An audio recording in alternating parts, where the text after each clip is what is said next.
네, 이어지는 순서에서는 지금 관심이 집중되고 있는 의대 정원 확대 문제, 여러 가지 둘러싼 쟁점들을 집중적으로 분석합니다. 먼저 관련 영상 보고 대담을 이어가도록 하겠습니다.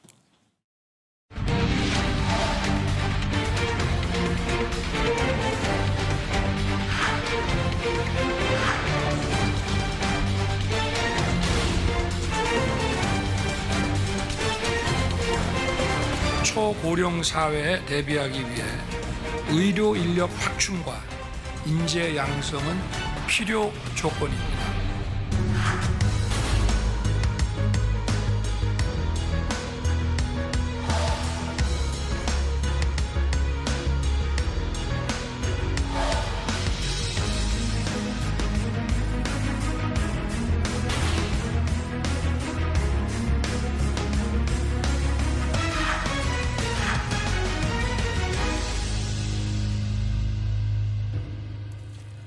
네, 여러 가지 의료개혁 방안이 많이 나오고 있습니다. 오늘 전문가 두 분 함께 했습니다. 함께 하신 분들 소개하도록 하겠습니다. 김희윤 서울대 의과대학 의료관리학과 교수 함께 하셨습니다. 안녕하십니까. 네. 우봉식 대한의사협회 의료정책연구원장 나오셨습니다. 안녕하세요. 네, 안녕하십니까. 네, 먼저 정부가 이제 내놓은 대책 가장 핵심적인 게 지방에 있는 거점 국립대학을 이른바 빅5라고 하죠. 서울에 있는 이제 5개 종합병원 수준으로 끌어올리겠다라고 얘기를 했는데 네. 대략적으로 이런 정책 방향이 맞는 겁니까? 예, 저는 바람직한 대안이라고 생각합니다. 그러니까 수도권과 지방의 의료 격차가 계속 확대되고 있고 그 결과 수도권 대형 병원으로 환자 쏠림이 심각해지는 상황에 있어서 네. 이제 그것 때문에 이제 의료 인력 유출, 특히 의사 인력 유출이 이제 심각하니까 지방에서 골든 타임 내에 진료받아야 될 급성 심근경색 환자나 뇌졸중 환자도 제대로 치료를 못 받고 있는 상황이기 때문에 저는 그렇게 하는 게 굉장히 바람직한 방향이라고 생각합니다. 네. 자, 의사협회 입장에서는 이 지방 국립대 이렇게 육성한다는 방안 전체적인 흐름은 어떻게 보세요?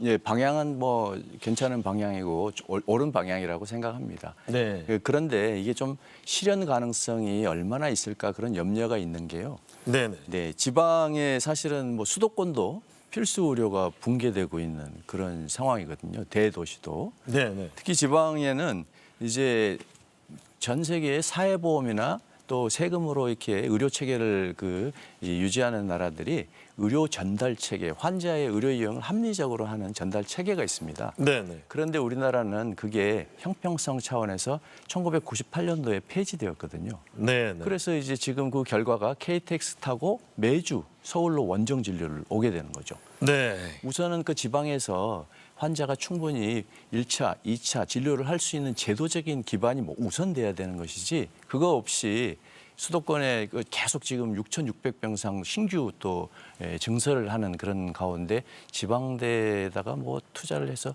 얼마나 효과가 날지 좀 의문은 됩니다. 네. 제가 이제 그럼 환자 입장에서 여쭤볼게요. 네. 자, 뭐 이런 얘기 늘 하지 않습니까? 큰 병에 걸리면은 서울에 있는 큰 병원을 가라. 마치 우리나라 사람들이 이제 서로 상식처럼 통용되는 말이기도 한데. 네. 자, 그래 정부는 지방 국립대를 중점적으로 육성을 해서 네. 거기서도 충분히 치료를 받을 수 있게 하겠다는 건데. 네. 근데 환자 입장에서 네. 훨씬 더 규모도 크고 네. 의사분들도 많이 계시고 또 장비도 또 새롭게 들여온 병원 네. 선택하지 않기가 굉장히 어렵거든요. 어, 이런 차이를 어떻게 네. 극복할 수 있을까요? 그러니까 수도권에 있는 이른바 이제 빅5 병원이 지방에 있는 대학병원에 비해서 의료의 수준이 전반적으로 높은 건 사실입니다. 그렇지만 그 차이가 좀 과장되어 있고 네. 분야에 따라서는 지방 대학병원들도 수도권에 있는 병원에 못지않게 잘하는 영역들이 있거든요. 네. 제가 자료를 하나 좀 가져왔는데요. 이게 이제 뭐 급성심근경색, 위암 이런 것처럼 주요 질환에서의 사망률을 비교한 건데요. 그냥 비교한 게 아니고 이제 환자의 중증도를 보정해서 비교한 값인데 네. 보시는 자료에서 붉은색으로 표시된 것들이 지방에 있는 대학병원들입니다. 아, 그러니까 숫자로 얼른 보기에도 지방에도 꽤 잘하는 병원들이 많은 걸 보실 수 있지 알겠습니다. 않겠습니까? 네. 예. 그리고 이제 그 우봉식 원장님께서 그 의료 전달 체계가 없다.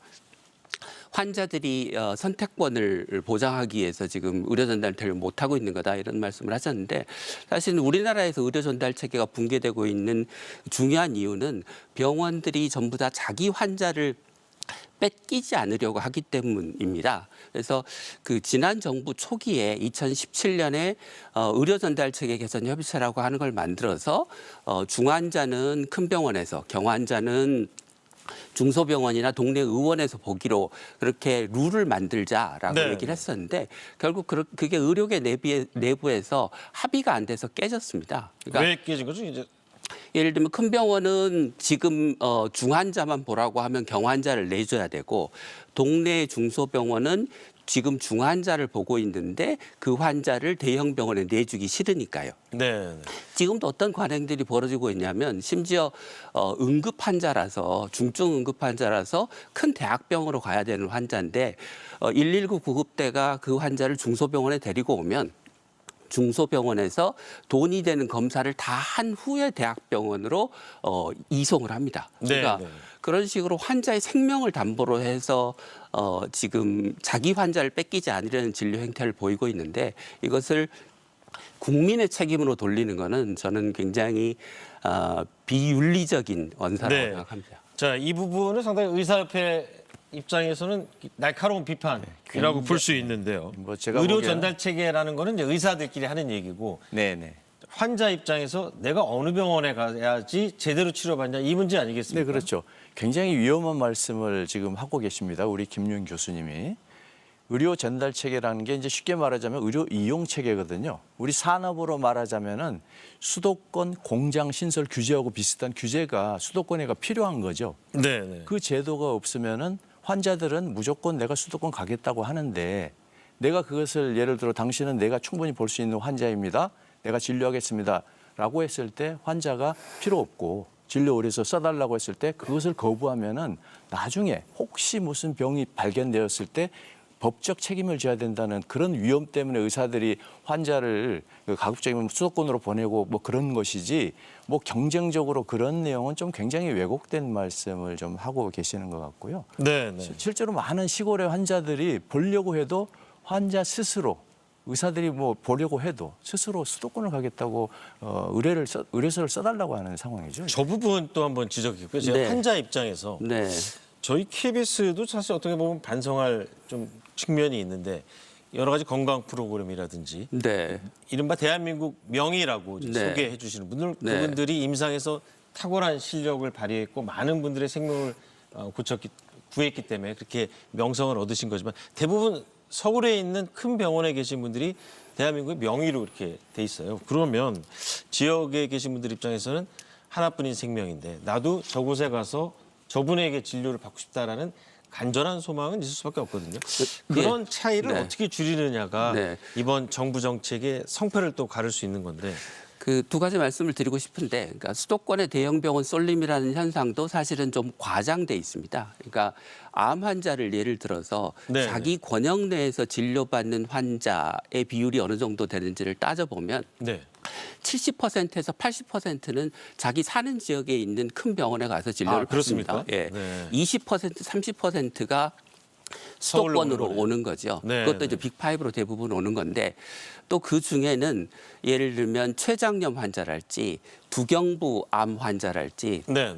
소아의 백혈병이랄지 환자의 케이스가 적어서 이거는 그 지방에 있는 대학병원이 아니라 전국적으로 유명한 몇 개 병원에서 집중적으로 치료를 해야 되는 병인 네. 경우들이 있습니다. 그러니까 그런 병들까지를 고려하면 대형 병원에 환자가 몰리는 건 사실이지만 국민의 대다수가 자기 지역 병원이 아니라 수도권으로 가고 싶어 한다라고 네. 하는 건 과장된 것이고요.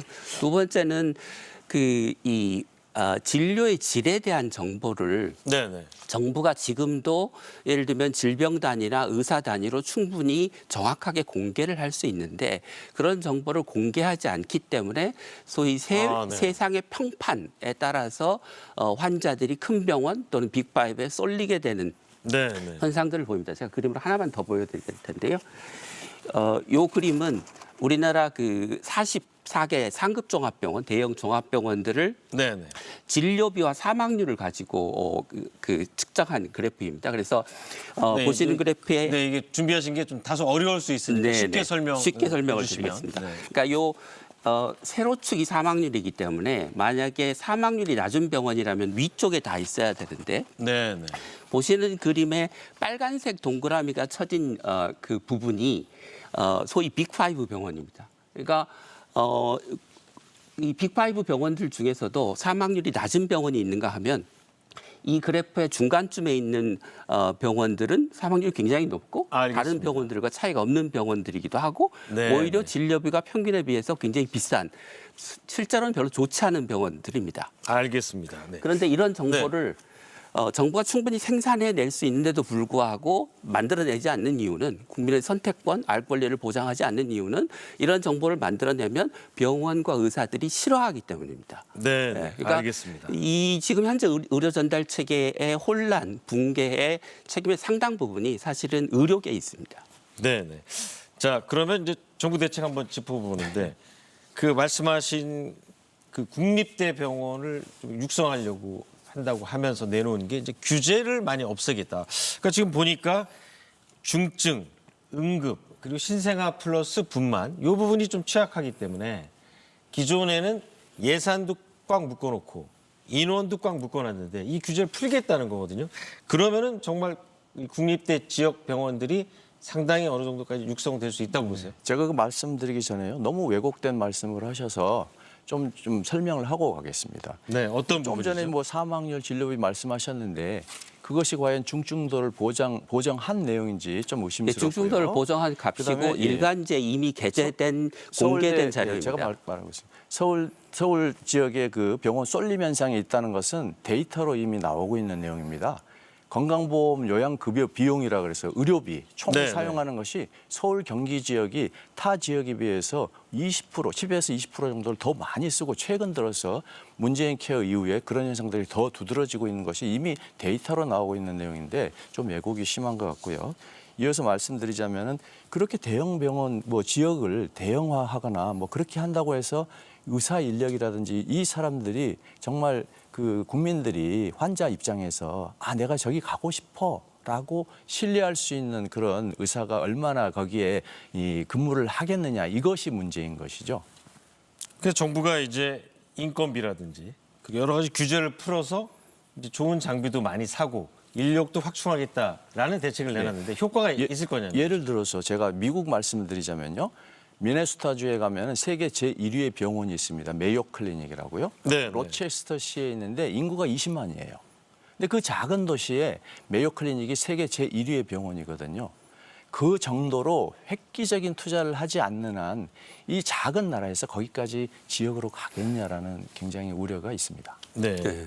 우리 교수님은 어떤 규제를 확 풀어야지 지역 국립의대가 수준이 높아질 거라고 보세요? 먼저 그 메이오 클리닉 얘기를 하셔서 국내 사례를 들어보면 국내 강원도의 강릉 아산병원이라고 하는 병원이 있습니다. 그러니까 이제 서울 아산병원 계열의 네. 병원이죠. 그런데 이 역시 인구도 한 20만 정도밖에 안 되는 지역인데요. 이 강릉 아산병원이 담당하는 진료권의 입원 환자의 중증도를 보정한 사망률이 서울보다 낮습니다. 네. 네. 그러니까 아까 보여드렸던 그림에서 사망률이 가장 낮았던 병원이 서울 아산병원이고 그 다음으로 낮았던 병원이 강릉 아산병원인데요. 네, 알겠습니다. 이거는 그만큼 얼마나 지역에 좋은 병원이 있느냐에 따라서 좋은 의사가 갈 수 있는 충분한 직접적인 증거라는 말씀을 먼저 드리고 싶고 네. 정부가 이제 국립대병원의 인건비 새로 이제 교수를 채용하는 규제를 풀어주면 국립대병원이 그간 이제 그 기획재정부의 규제에 묶여서 인력이나 인건비를 마음대로 조정하지 못해서 의사가 부족한 상황에서 응급 환자나 중증 환자를 제대로 치료하지 못했던 문제를 저는 상당 부분 해결할 수 있을 거라고 생각합니다. 그런데 이제 한 가지 짚고 넘어가야 될 부분은 최근에 들어서 이제 대형 병원에서 인력 유출이 심해진 이유는 동네 병의원의 의사의 수입이 너무 급격하게 올랐기 때문입니다. 그러니까 네네네. 대학병원 의사 월급에 동네 병의원 의사 월급이 거의 2배 수준으로 올라가면서 기존에 대학에 있던 의사들이 빠져나가고 있는 거거든요. 네. 근데 그렇게 동네 병원의 의사 수입이 급격하게 올라간 이유는 비급여 진료 때문입니다. 그러니까 의원당으로 따져보면 비급여 진료 수입이 한 1억 원쯤 되는데요. 네. 이게 지금 대부분의 차이를 만들어내고 있어서 비급여 진료를 정부가 관리하거나 통제하지 않으면 실손보험과 함께 맞물려 있는 계속해서 동네 그 병원의 이제 의사 수입은 올라가게 되고 그러면 대형 병원에서의 의사 유출은 막을 수가 없어서 네. 인건비만 올리는 거는 약간 밑빠진 독에 물 붓는 형태의 알겠습니다. 대책이 될 수 있다. 근데 이제 의사분들이 뭐 개인의 직업 혹은 어디서 일하는가를 선택할 수 있는 자유가 있기 때문에 돈이 그렇게 차이가 많이 나면 사실 그쪽으로 이동하는 거를 막을 수는 없을 텐데 자 의협 입장에서 이 대학병원처럼 어떻게 보면 사람의 생명을 살리는 일에 집중되는 큰 병원에서 이렇게 이 보다 많은 수익을 위해서 많이 옮기고 있다. 네네네. 제가 이게 먼저 맞는 현상입니까? 제가 먼저 우리 김 교수님 오늘 가짜 뉴스를 너무 많이 뿌리고 계세요. 동네 병원이 대학병원 2배라는 거 거짓말입니다. 아, 그 수입이요? 예, 수입이. 네. 예, 지금 우리 봉직하고 있는 전문의 수입이 이 보사연에서 발표한 거에 따르면은 1억 8,500원 됩니다. 그래서 이제 대학병원에 있는 대학병원 전문의가 교수님들이 이제 연봉 1억 예, 8천. 제가 말씀드린 건 동네 개원이 수입을 말씀드리는 아닙니다. 겁니다. 개원이뿐만 아니라 전문의끼리 봉직의끼리 비교해야죠. 그건 말이 안 되는 이야기고요. 봉직 의사가 1억 8,500인데 실제 그것이 제세 공과금을 제거하고 나면은 한 달에 1,100만 원 정도 받습니다. 그러면 그 비용 정도, 그 수입 정도가 그렇게 과다한 것이냐. 대학병원에 계시는 교수님들이 평균 연봉이 서울대학교는 거의 2억이 되는 것으로 알고 있고요. 서울대학병원이 오히려 더 높은 거죠.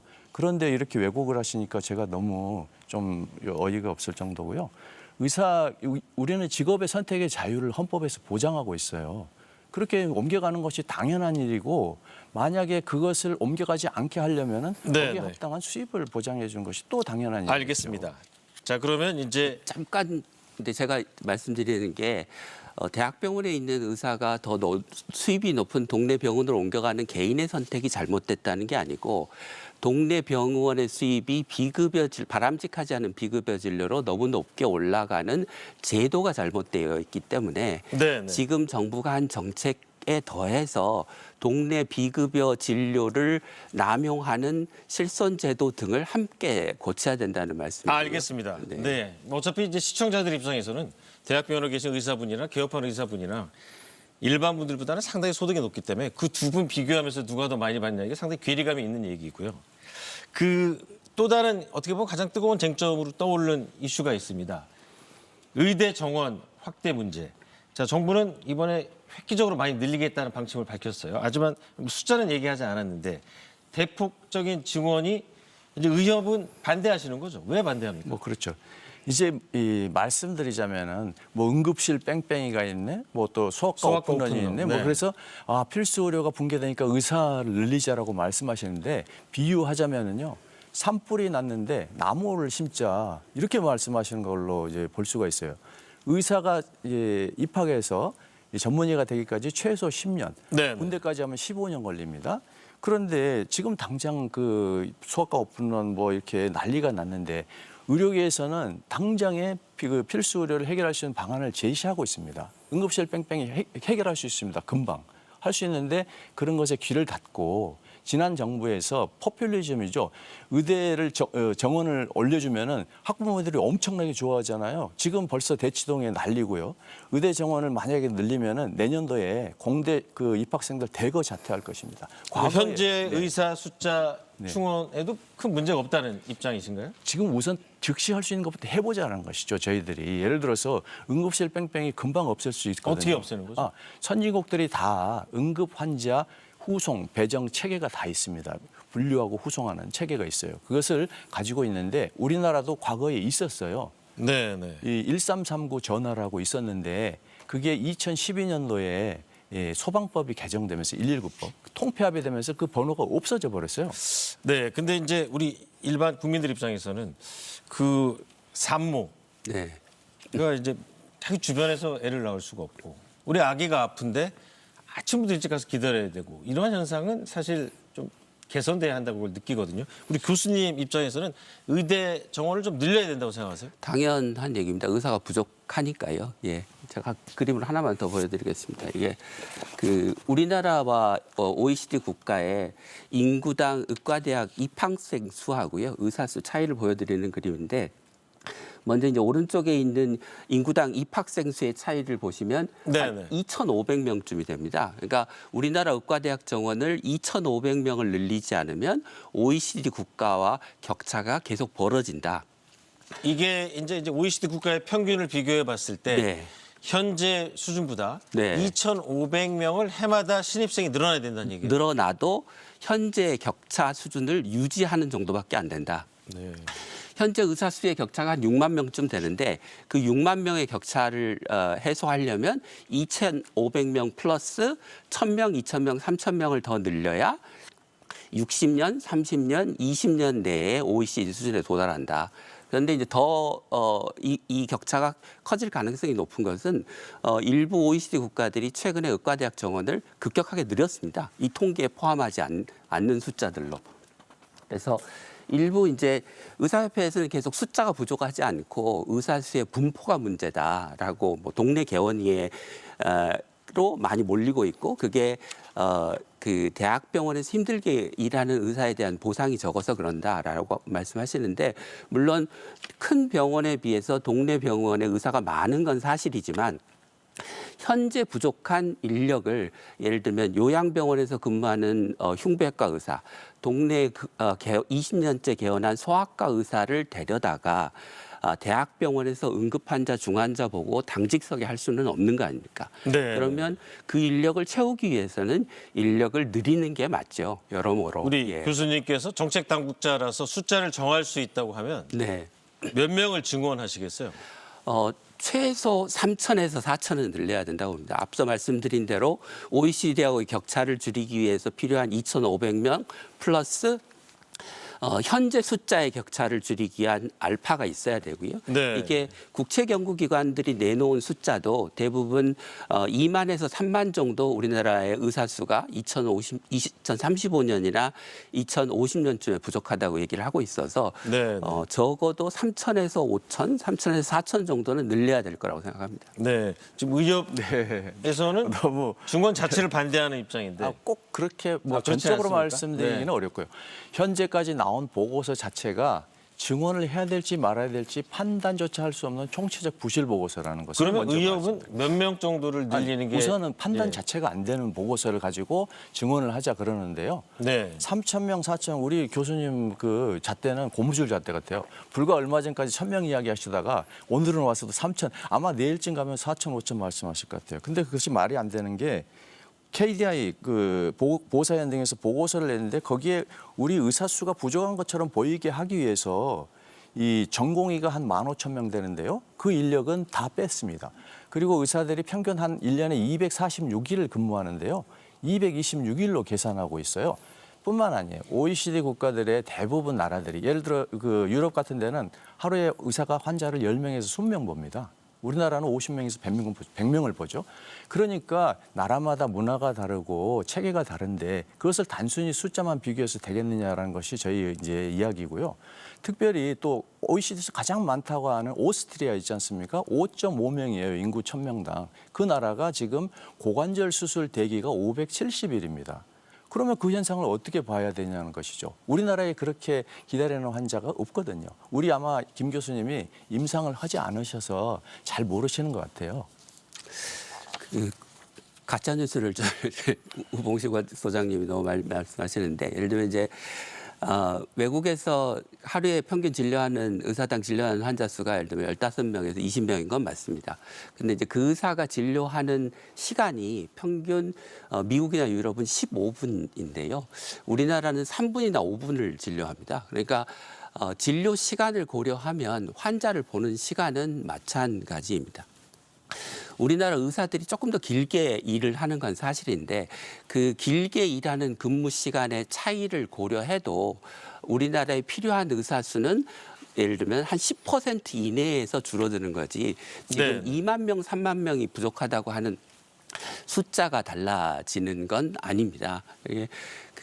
그리고 이제 일부 인용하신 사례들이 이제 너무 극단적인 사례들을 의료 제도의 차이를 고려하지 않고 인용하셔서 늘 문제인데요. 우봉식 소장님이 하시는 얘기가 이제 나라마다 제도가 다른데 OECD 평균하고 우리나라의 의사 숫자를 직접적으로 비교할 수 없다 이런 말씀을 하시는데 사실 그 말씀 자체는 맞는데 우리나라는 외국보다 의사를 더 많이 필요로 하는 제도를 갖고 있습니다. 첫 번째, 네. 우리나라의 병상 수는 OECD 국가의 3배입니다. 그러면 입원 환자가 거의 3배라는 뜻이죠. 그러면 당연히 의사가 더 많아야 되지 않겠습니까? 두 번째, 행위별 수가제라고 하는 제도를 쓰고 있기 때문에 외국에 비해서 검사도 많이 하고 수술도 많이 합니다. 그러니까 이런 여러 가지 제도들이 OECD 평균에 비해서도 사실은 의사가 많아야 되는 의료제도의 특성을 갖고 있는데 그것을 의사가 부족하지 않다는 근거로 사용하시는 거는 사실 왜곡이라는 거죠. 제가 좀 말씀드리자면요. 그것을 굉장히 거꾸로 왜곡을 하고 계세요. 이제 OECD에서 아니 이제 서로에 대해서 서로 주장에 대해서 약간 어떻게 네네. OECD 국가의 각각 기반의 자기 주장을 그러니까 제도 이제 이야기 펼만한 이제 드리겠습니다. 데이터를 가지고 오신 예, 거니까 예, 두 OECD 분은 뭐 서로 이제 뭐 가짜 뉴스다, 뭐 왜곡하다, 네. 뭐 이런 얘기보다는 자기의 데이터에 기반한 말씀을 하시면 될 것 같습니다. OECD 국가에서 우리가 이제 병상 수도 많고 그런데 아까 말씀드린 의료 전달 체계가 없기 때문에 그런 현상이 생깁니다. 네. 계속 팽창하고 있는데 그렇게 되면 결국은 건보료 폭탄이죠. 현재도 건보료가 굉장히 위태로운 상태고 작년에 벌써 OECD 평균을 저희가 넘어섰습니다. 네. 이제 좀 있으면은 그 초고령 사회 오는데 그렇게 되면은 의사 수 증가하면서 건보료 폭탄 더불어서 정말로 국민들이 보험료를 지금보다 2배, 3배, 아까 3천 명에서 6천 명에서 2배 내야 되는 거죠. 그런 굉장히 위험한 발상이시다. 네. 오늘 두 분 전문가 놓고 아무래도 뭐 의사 수 늘리는 문제와 관련해서 가장 첨예하게 이제 부딪히는 것 같습니다. 오늘 말씀 잘 들었습니다. 감사합니다. 네. 외국인들은 한국을 의료 천국이라고 부릅니다. 국민과 의료인들의 노력과 헌신으로 그야말로 세계 최고 수준의 보건 의료 체계를 만들었습니다. 근데 한국인을 이렇게 더 건강하게 더 오래 살게 만든 이 고마운 시스템이 지금 병들어 있습니다. 우리의 다음 세대도 과연 의료 천국에 살 수 있을지 지금 어떤 개혁을 하느냐에 달려 있습니다. 의료진단 라이브 여기서 마치겠습니다. 시청해주신 여러분 고맙습니다.